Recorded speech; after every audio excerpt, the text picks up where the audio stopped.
2018 más o menos, correspondió a una convocatoria que nos hizo el doctor Esteban Castro, quien es el coordinador de la red Waterlat-Govacit, una de las redes de investigación más importantes sobre política del agua a nivel latinoamericano, pero creo que también a nivel mundial, en muchos sentidos. Nos convocó el doctor Esteban a acudir a una convocatoria binacional entre México y Argentina para estudiar los efectos del semiárido, los efectos de la gestión de aguas y el manejo ambiental en los semiáridos de ambos países, ¿no?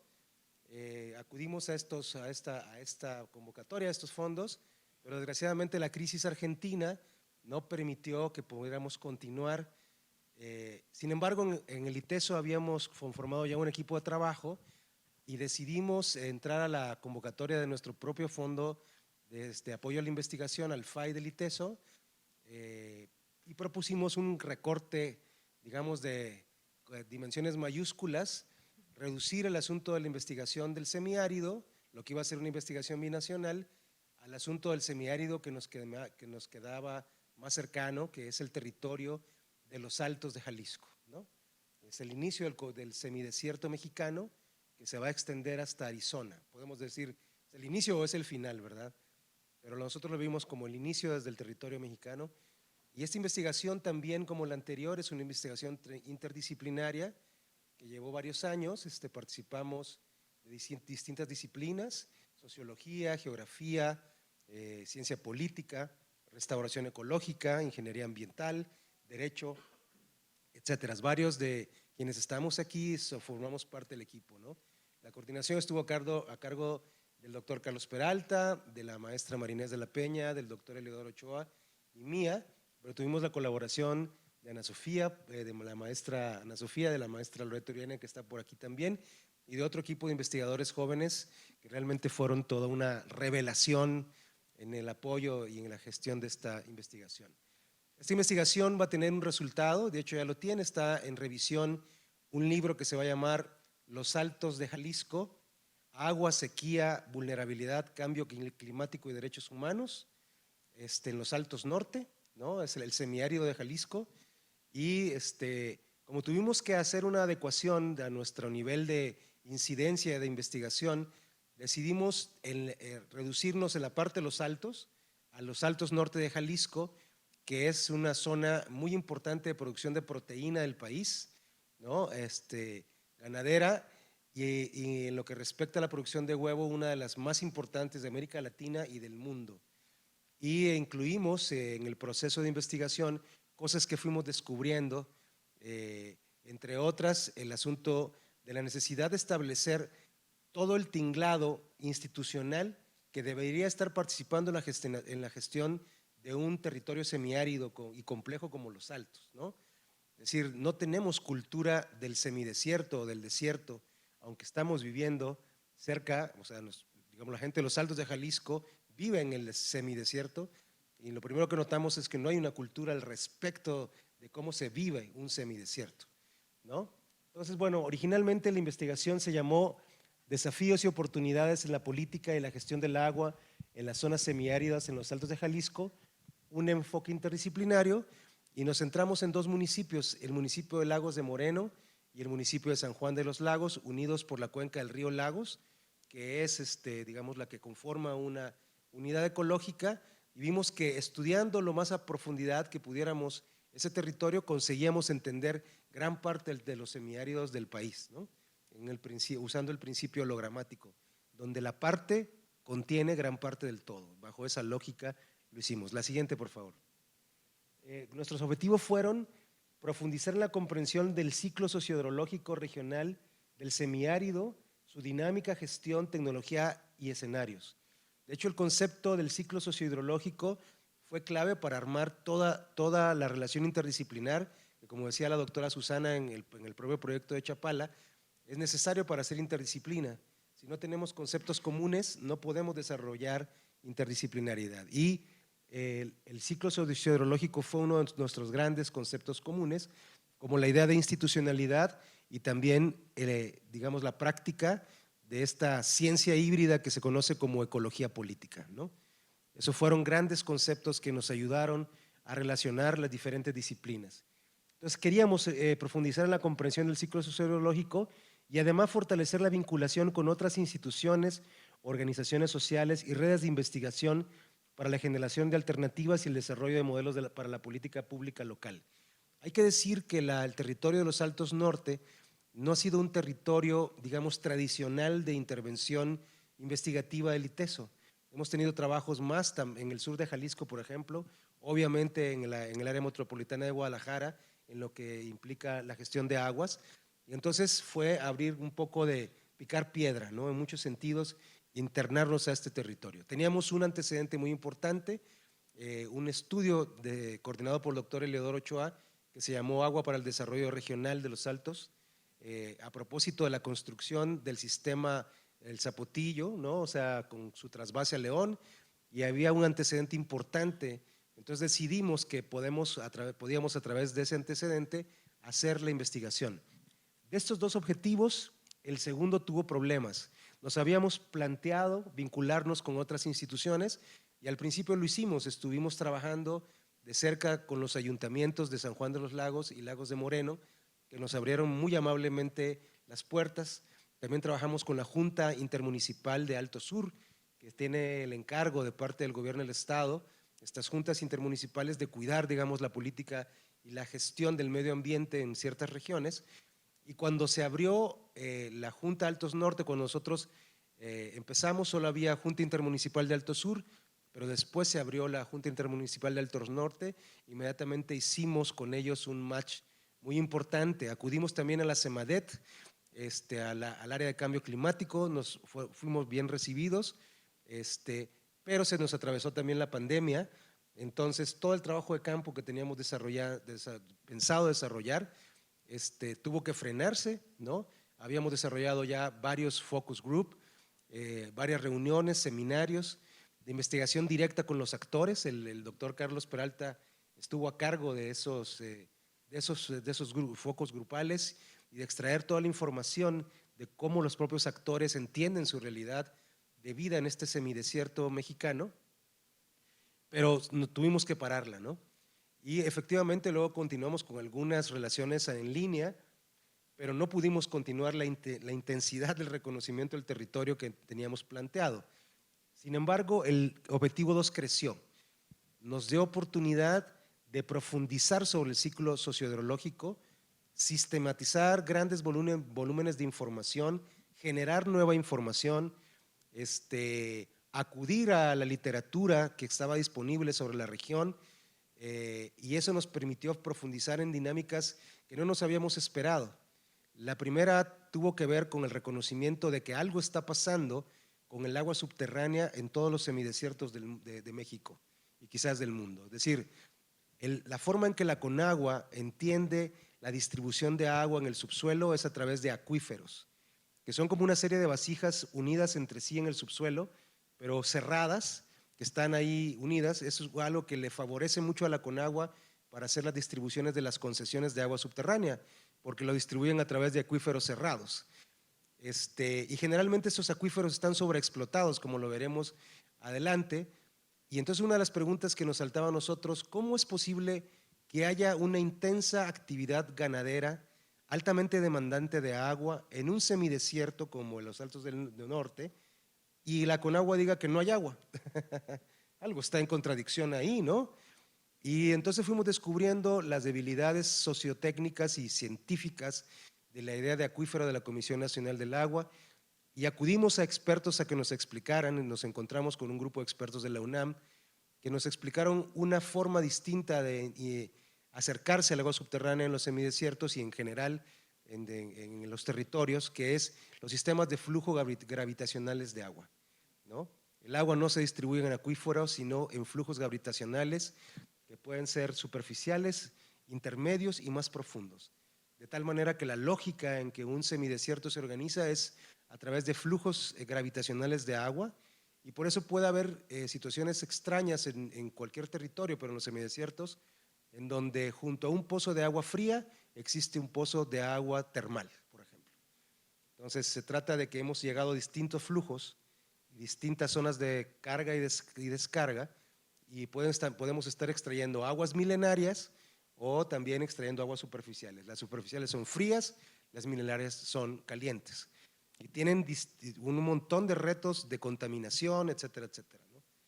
Eso fue uno de los grandes descubrimientos del Objetivo 2 y en el libro hablamos de un acercamiento que solicitamos que la gente de los Altos del Norte de Jalisco y los de los municipios, pero también en términos generales, se debe acudir a ese debate sobre el agua subterránea en México. No se puede mantener con evidencias tan fuertes como teoría de sistemas de flujo gravitacionales, la idea de acuíferos de la Conagua. O sea, es insostenible sin ese debate, ¿no? Entonces lo proponemos porque nos pareció muy importante. Pero también toda la cuestión de derechos humanos, cómo se entiende la aplicación desde las escalas internacionales a las escalas locales, y cómo lo entiende la gente desde la escala de la realidad, digamos, vivida, ¿no? Y también el funcionamiento de las instituciones fue otra de las cosas. Y finalmente creemos que una aportación que hace el libro es el análisis del impacto del cambio climático en la región de San Juan de los Lagos y de Lagos de Morenos a escala municipal, ¿no? Entonces hay escenarios hasta 2099 que vienen en este libro acerca de lo que estamos previendo acerca del aumento de la temperatura en el territorio y las transformaciones biosociales que va a traer este aumento de temperatura y también cómo va a impactar en la transformación de los medios de vida. O sea, por lo menos planteamos los retos a la ganadería, ¿no? Es decir, bueno, ¿qué va a suceder cuando el impacto sea mayor a 1 grado, a 2 grados centígrados, inevitable, irreversible? ¿Qué va a suceder con los medios de vida, no? Porque además reconocemos una actividad que podríamos llamar heroica de la ganadería en los Altos, ¿no? O sea, hay una historia, digamos, de sacar agua de las piedras, ¿no? De racionamientos de agua, de una lógica de una economía del agua. Sin embargo, pronto la región va a enfrentar retos que quizás va a implicar una transformación. Adelante, por favor. Sí, bueno, estos son vivir en un territorio semiárido, eso es lo que pensamos al principio, ¿no? Tenemos 4 secciones, ustedes las pueden leer ahí. No me voy a detener porque es una exposición un poquito larga, pero aquí están las secciones en las que nosotros dividimos nuestros resultados. Adelante. Las características generales aplicadas a la región Altos Norte de Jalisco. Adelante, por favor. Aquí tenemos un mapa de las regiones semiáridas en el mundo. Ustedes pueden acudir a eso en el libro en su momento. Adelante. ¿Cómo se determinan los semiáridos?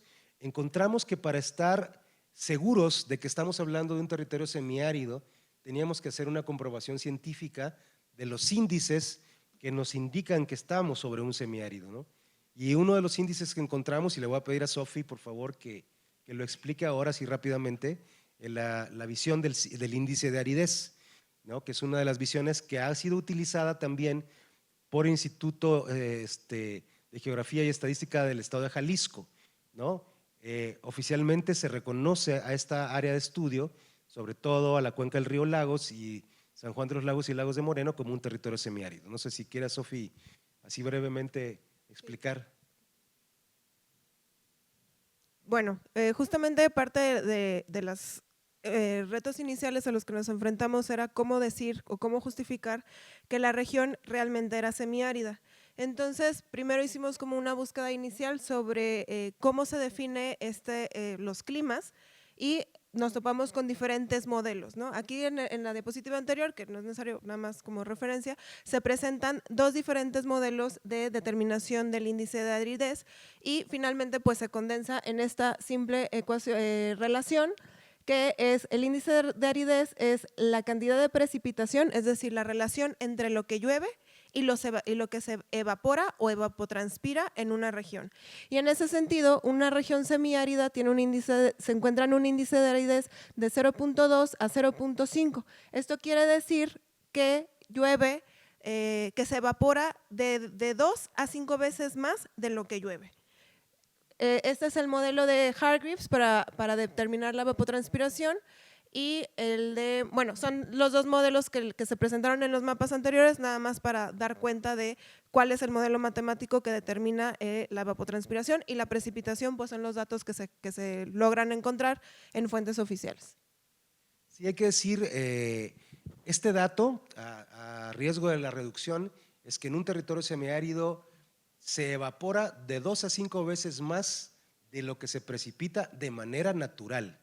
Si a eso le agregan ustedes la presión de cambio climático, imagínense lo que significa esto para los territorios semiáridos. Cae por su peso la necesidad de una política de gestión del agua de lluvia, ausente en nuestro semiárido de los Altos. O sea, no podemos estar ignorando el régimen de lluvia y tratarlo también, así como tratamos el agua superficial, entenderlo para ver cómo se puede gestionar, sobre todo el asunto de gestión de la sequía, lo que implica. Acudimos para este estudio al Monitor de Sequía de Norteamérica, que tiene protocolos muy bien diseñados acerca de qué debe suceder con la sequía. En Jalisco no se están siguiendo esos protocolos, ¿no? ¿Qué significa una sequía extraordinaria, ¿no? ¿Qué significan diversos grados de sequía que vamos a ver adelante? Aquí está más o menos el debate sobre agua subterránea, acuíferos y sistemas gravitacionales de flujo, y fue de las preguntas que nos cayeron como 20, ¿no? Por un lado está la disponibilidad de aguas subterráneas y por otro la condición de los acuíferos, y se señalan como de escasez. Sin embargo, en la región siguen estableciéndose negocios de alto consumo de agua y generalmente es de agua subterránea. Entonces aquí hay algo que se tiene que dilucidar en términos de transparencia pública. ¿Qué está pasando? ¿Por qué en un lugar donde hay escasez hay negocios intensivos en agua? ¿Y cómo se va a gestionar eso? No está mal, estamos diciendo que son medios de vida, pero que son medios de vida que si se siguen gestionando así, se ponen en riesgo a sí mismos, ¿no? Adelante, por favor. Pues aquí está más o menos el modelo de la unidad cerrada de Cuenca, adelante. Y este es el modelo de sistemas de flujos gravitacionales subterráneos. Es un abordaje más complejo, más integral, y que en el libro van a poder tener un acercamiento un poquito más detallado. Pero lo que queremos mostrar aquí es la complejidad de los modelos y lo que significa entender cómo se mueve el agua en el subsuelo, ¿no? Adelante. Aquí te hay unas conclusiones sobre los sistemas de flujos gravitacionales que nosotros sacamos, ¿no? No las voy a leer, o sea, si ustedes la pueden ver a vista de pájaro, pero pueden tener pronto, esperemos que presentemos los dos libros, el de Chapala y el del semiárido, ¿no? Adelante, por favor. Nos dimos a la tarea también de ver cómo está avanzando la idea de sistemas de flujos gravitacionales de agua subterránea en las propuestas de legislación de una nueva ley general de agua, ¿no? Que sustituiría a la ley de aguas nacionales. Y vemos que en las distintas propuestas, por lo menos aquí tenemos 3, la propuesta ciudadana que ha sido respaldada por el Programa Nacional del Agua de Ciencia y Tecnología de CONACYT, la propuesta de la Comisión de Recursos Hidráulicos de la Cámara de Diputados, y hay una propuesta independiente sobre ley de agua subterránea. Las 3 están avanzando en el reconocimiento de los sistemas de flujo. Esto va a ser un debate fundamental porque es un cambio de paradigma de lo que significa la gestión de agua en México. Adelante. Adelante, por favor. Bueno, también dado la región semiárida, nos dimos a la tarea de identificar qué programas existían sobre el manejo de la sequía. Entonces, bueno, primero identificamos que hicimos este mapita para hablar desde la escala global hasta la escala local, saber qué programas existían para el manejo de la sequía. Y bueno, primero existió esta declaración de la reunión de alto nivel de políticas nacionales sobre la sequía. De ahí se desprende el programa de gestión integrada de sequías. Esto lo realizaron la Organización Meteorológica Mundial y Global Water Partnership. De aquí se proponen una serie de índices para hacer un programa nacional de sequía. México es pionero. En el 2012 saca el PRONACOSE, Programa Nacional contra la Sequía, que se basa precisamente en la gestión integrada de las sequías. Esto tiene la intención de manejar el riesgo, es decir, manejar lo que puede pasar y no de una gestión preventiva y no una gestión reactiva. Ese es el objetivo del Programa Nacional contra la Sequía, y de este programa se desprenden los programas de medidas preventivas y de mitigación de la sequía que están aplicados según los organismos de cuenca. Este panorama está muy padre, hay herramientas políticas para atender la sequía desde una manera preventiva, sin embargo, ya a la hora, la siguiente, Gina, por favor.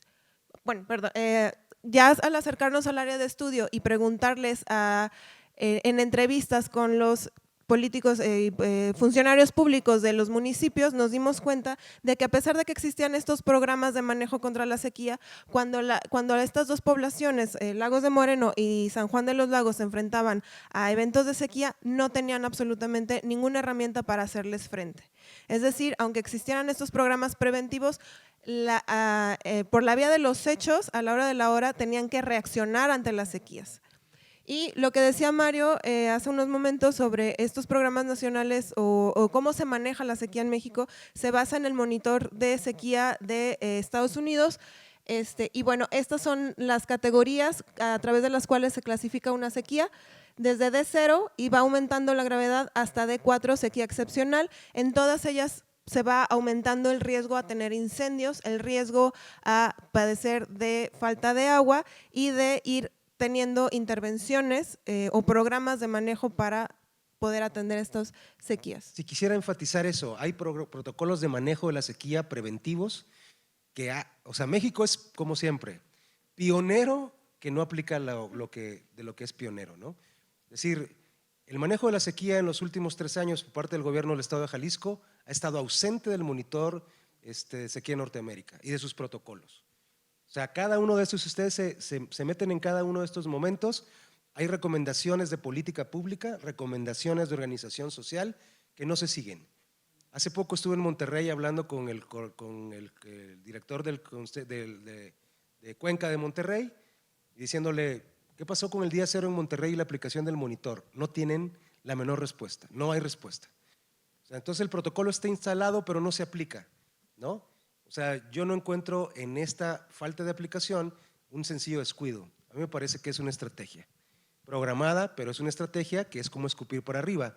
Van a destruir por mala gestión, a pesar de que están instalados, van a destruir los propios medios de vida de los semidesiertos, ¿no? Adelante. Bueno, ya cuando hicimos un rastreo sobre cómo o qué se ha identificado de las sequías en el área de estudio, esta es una gráfica a nivel nacional del porcentaje de área afectada con sequía y se monitoreó se presentan los datos desde el 2004 hasta mediados del 2020, que fue cuando estuvimos haciendo todo el trabajo de gabinete por la pandemia y que estuvimos encerrados trabajando. Entonces, de ahí ya cuando identificamos o vimos la tabla que hablaba por municipio, pues se llega a identificar que San Juan de los Lagos en el 2006 llegó a estar en D2, en la categoría D2, que de D0, D1, D2, y para el periodo de abril 2011 y 2012, que si bien se acuerdan, fue un momento de sequía muy grave en todo México, Lagos de Moreno y Unión de San Antonio, que también es un municipio de la región Altos Norte, llegaron a estar en D3 y San Juan de los Lagos hasta D4, es decir, la peor categoría de sequía ya se ha identificado en estas dos áreas, en estos dos municipios, perdón. Vemos en el trabajo de campo, en el levantamiento de información sobre cómo viven, digamos, las autoridades municipales el enfrentamiento a la sequía, y este fue un trabajo de sistematización de la maestra Loreto y del doctor Carlos Peralta, ¿no?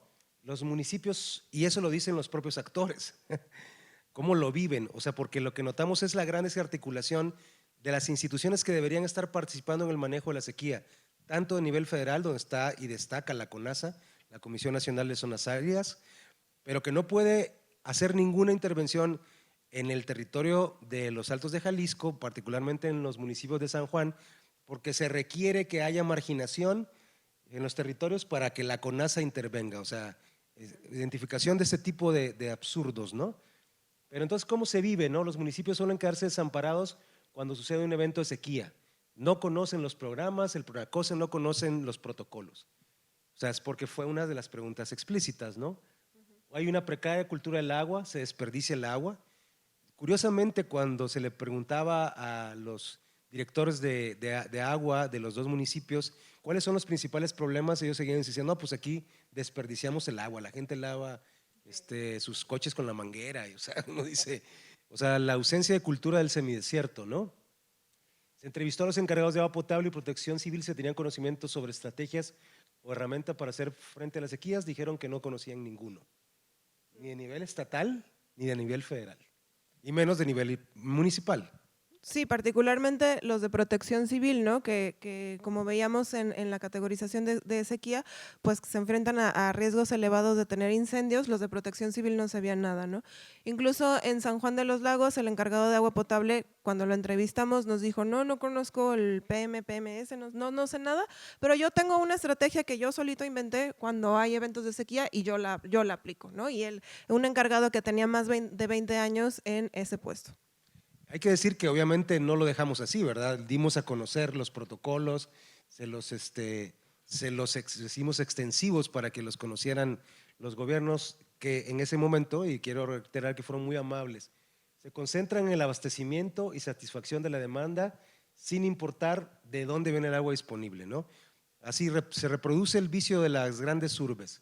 Y lo importante es el abastecimiento, no importa de dónde viene ni con qué calidad, ¿no? Y además, ese no importa de dónde viene, fue para nosotros todo un descubrimiento también. O sea, estamos siendo literales. De hecho, muchas veces no saben cómo están sus fuentes de abastecimiento, sus pozos, y no saben de dónde viene el agua en ese sentido técnico, ¿no? Y son las actividades que sostienen la región, a las que respetamos muchísimo, obviamente, porque también los ganaderos nos abrieron sus puertas para explicarnos cómo la vivencian ellos, pero son altamente demandantes de agua, pero hay como una especie de ceguera acerca de esa alta demanda. Adelante. Bueno, ya después de abordar un poquito sobre el tema de la sequía, tratamos de aproximarnos a los conceptos de vulnerabilidad que se tenían identificados, es decir, se hizo un estado del arte sobre todo lo que se dice de vulnerabilidad en el área de estudio. Aquí clasificamos vulnerabilidad biofísica. Aquí, el primer mapa, vulnerabilidad climática de la Conagua, te dice cómo va a ser la presión hídrica hacia el 2030. En el área de estudio se tiene identificado que van a vivir una vulnerabilidad climática, es decir, un estrés hídrico alto en la cuenca del río Lagos, que es en donde se encuentran los dos municipios del área de estudio. Después, vulnerabilidad al cambio climático, esto lo publica la CEMADET en el 2018 también, y aquí pues se alcanza a ver que es una vulnerabilidad muy alta a padecer los impactos del cambio climático. Y finalmente, un riesgo a la sequía, que también es de CEMADET, que identifica el área como alta, es decir, 3 fuentes diferentes coinciden en que la zona es altamente vulnerable a la sequía, a quedarse sin agua y al cambio climático. Bueno, ya no tenemos mucho tiempo, solo decir, a ver si lo podemos pasar un poquito rápido, por favor, lo que ustedes puedan ir viendo. Hicimos también un análisis del clamor socioambiental por la presa del Zapotillo y otras cosas, pero en términos de cambio climático podemos decir con bastante certeza científica que se demuestra una baja en la precipitación y un aumento en la temperatura de manera significativa, sobre todo parece ineludible a escenario de 100 años, obviamente, el aumento de 2 grados centígrados. O sea, parece que no vamos a poder librarnos de eso. Ustedes dicen, 100 años, ¿no? Pero la verdad es que cuando ustedes se acercan a los escenarios que tratamos de hacer muy accesibles en la medida de lo posible porque es información satelital y que tiene que convertirse en accesible técnicamente para el lector, estamos encontrando que esos son los escenarios más modestos, o sea, los escenarios, ¿no? O sea, menos impactantes. O sea, hay aumentos de temperatura que pueden llegar a ser muy graves en corto plazo y muy pronto, ¿sí? Nos faltaron muchas cosas, hicimos un análisis de la gestión actual del agua, caracterizamos el ciclo hidrosocial regional. En ese sentido, el doctor Eleodoro Ochoa fue el que dirigió esta caracterización junto con Sofi, ¿no? Y otros miembros del equipo, digamos que decíamos más técnico. Entonces hay una caracterización de los elementos que logramos encontrar, pero también logramos encontrar, si ustedes entienden el concepto del ciclo sociológico, aquí está más o menos, pero hicimos cuadros para decir esto es lo que hay y faltarían estas otras informaciones para terminar de definir el ciclo. Sí, yo creo que si le damos así ya para ir terminando, ¿no? Sofi, junto con Heliodoro, hicieron estadísticas sobre contaminación y coliformes fecales. Pues rápidamente podemos ver que el agua del río Lagos, ¿no? Y mucha del agua subterránea está contaminada, ¿no? Sí, igual puntualizo en esta parte para dar una lectura apropiada de los dos mapas. Esto es el agua superficial, esto es del río Lagos, que atraviesa las cabeceras municipales de San Juan de los Lagos y Lagos de Moreno, demanda química de oxígeno y coliformes fecales. La intención de hacer el diámetro de cada círculo de diferentes tamaños era mostrar la proporción de contaminación que teníamos. La fuente de todo esto es la Conagua, no se generó ningún dato propio, se analizaron y sistematizaron datos que estaban publicados en el portal de la Conagua. Y bueno, aquí lo que se hizo, les digo, la intención era hacerlo proporcional, no es proporcional, es simbólico, porque a la hora de hacerlo proporcional, las estaciones que se encontraban después de las cabeceras municipales borraban todo el mapa. Es decir, ya no se podía ver absolutamente nada de lo demás. Y nada más aquí es hacer el énfasis que claramente hay descargas de aguas residuales después de las cabeceras municipales sin ningún tratamiento. Bueno, faltó mucho, pero ya no tenemos desgraciadamente tiempo. No, bueno, igual vamos cerrando. Bueno, si tenemos 5 minutos, adelante. ¿No? Hay balances, lo que poco que podemos encontrar desde una idea de flujos gravitacionales, un estudio que hizo la UNOPS, ¿no? Esta oficina de negocios de la ONU, y vemos que ya hay una poca caracterización de los sistemas de flujos de aguas subterráneas. Adelante, ¿no? Por favor. Vemos que es una región altamente ganadera y religiosa. Adelante, por favor. Hicimos caracterizaciones del agua superficial y lo que tuvimos de información de agua subterránea. Adelante. Cuestiones de crecimiento económico, del crecimiento económico ganadero, y lo empezamos a relacionar con el régimen de lluvia, ¿no? La población y la sequía. Adelante. Lo que se produce según especie, ustedes pueden ver carne de ave, ganado en pie, ganado en pie, leche bovino, ¿no? En los dos municipios, en San Juan y de los Lagos y Lagos de Moreno. Adelante. Adelante. Sofi. Bueno, sobre el ciclo hidrosocial, es un territorio semiárido que tiende a la sequía. Al mismo tiempo, es la región de Jalisco que más agua consume. La ganadería intensiva es altamente consumidora de agua. Como bien dijo Mario al principio, pues todo esto se abastece de agua subterránea, el agua superficial está contaminada. Esto implica también una disponibilidad de agua, es decir, el agua no está disponible solo porque esté ahí, tiene que ser de buena calidad para que la podamos aprovechar. Las variables climáticas y socioterritoriales no se toman suficiente en cuenta para gestionar del agua, es decir, se gestiona el agua solamente a partir de la demanda, de cuánto se necesita, qué necesitamos para seguir produciendo, y esto pues claramente es una actividad, la actividad ganadera en los Altos de Jalisco tiene sus inicios desde la colonización, o sea, también tiene más de 500 años llevándose a cabo, y pues también era como un reto para nosotros llegar y, oigan, ¿qué creen? Ya no pueden. ¿No? Es muy complejo, es muy complejo. Sí, de hecho no es imposible, pero la idea es precisamente cómo buscar la transformación de los medios de vida a través de una concientización que genera esta información, ¿no? O sea, finalmente ellos van a tener el problema, y un problema que van a sentir vívidamente, ¿no? Adelante, por favor. Los escenarios de cambio climático no nos vamos a detener, solo quiero que vean, por favor. ¿Esos son los escenarios de cambio climático que hemos tenido? Sí, rápidamente, escenarios de precipitación, se utilizó el RCP 4.5, que es un escenario conservador, y también el RCP 8.5, que es el escenario más catastrófico, por así decirlo. En ambos casos, bueno, ahí tenemos cómo va a ir evolucionando desde el 2039, 2069 hasta el 2099. De este lado está la temperatura en Lagos de Moreno y en San Juan de los Lagos. Y bueno, en ambos casos se ve que aumenta la temperatura y disminuye la precipitación. Esta es parte de la información que sí se generó dentro de la investigación por el nivel de escala, esa escala municipal. Esta parte es novedosa porque los escenarios de cambio climático tienden a tener una escala estatal o nacional. Sí, esto lo coordinó la doctora Marinés de la Peña, ¿no?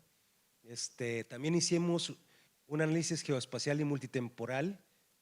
Por favor, si nos quieres. Bueno, aquí tuvimos el apoyo de un ingeniero ambiental maestro en gestión del agua, en ingeniería del agua propiamente, nos ayudó a hacer una caracterización o una comparación más bien entre el cambio de la superficie de riego en dos zonas que ya no estaban dentro del área de estudio, pero nos sirvieron como referencia. Esta era una zona altamente intervenida cerca de San Juan de los Lagos, donde hay más actividad ganadera, y el suelo irrigado aumentó drásticamente del 86 al 2020.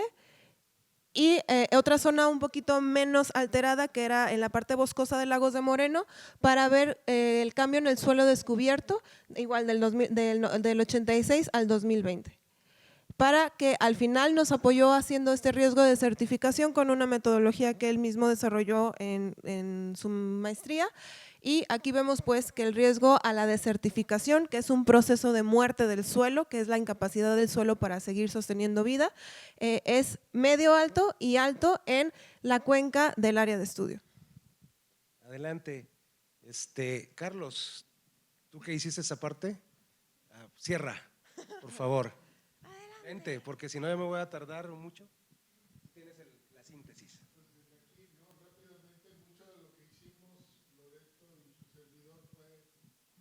Trabajar con los municipios en términos de talleres y grupos focales. De hecho, era la cosa que sabían que existía una ley de cambio climático a nivel estatal, pero sabían que existía, nunca la habían leído.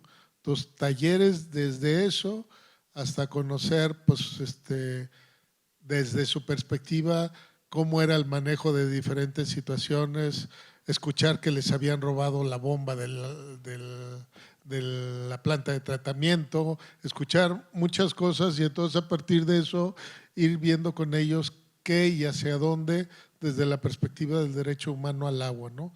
Entonces hay un par de secciones, de capítulos en el libro que hablan desde una perspectiva mucho más narrativa, más vivencial, bueno, cuál es la situación de los municipios como municipios en términos de lo que ellos ven, sufren y prevén que se pudiera estar logrando en términos del agua y pues obviamente de la acción municipal en torno al agua, ¿no?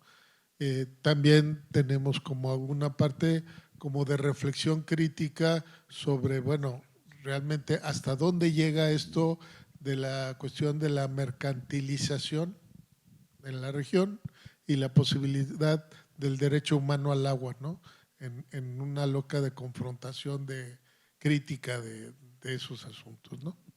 Muchas gracias, Carlos. Con esto terminamos. Gracias a todos y todos. Quiero dar un saludo a mi estudiante Víctor, allá una joven promesa de relaciones internacionales, de familia alteña, y ojalá se convierta en un ecólogo político muy pronto. Muchas gracias. Con permiso. Muchas gracias, Mario y Ana Sofía. Tenemos una… Ahí te encargo el micrófono.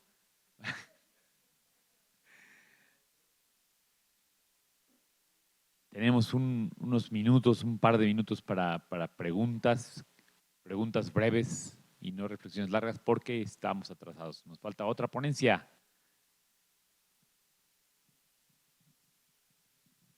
Gracias. Pues muy interesante. Yo quisiera saber, esta publicación ya está disponible, pueden compartirla. Nosotros hemos estado trabajando recientemente mucho con la gente de ahí de Lagos, más que nada, y sí, o sea, actualmente el escenario es crítico. Encuentro muchas similitudes con Aguascalientes también.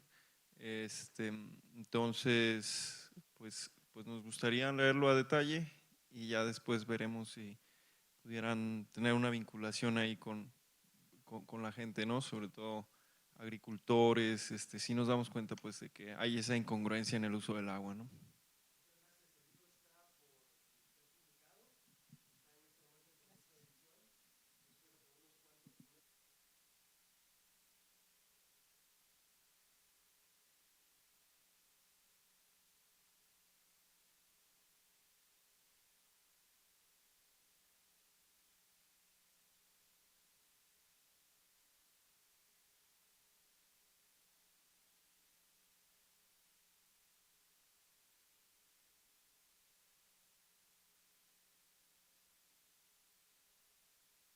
Muchas gracias. Pues vamos a escuchar la última ponencia. O no sé si tengas alguna... No veo manos y más bien veo ya así como diciendo, vamos.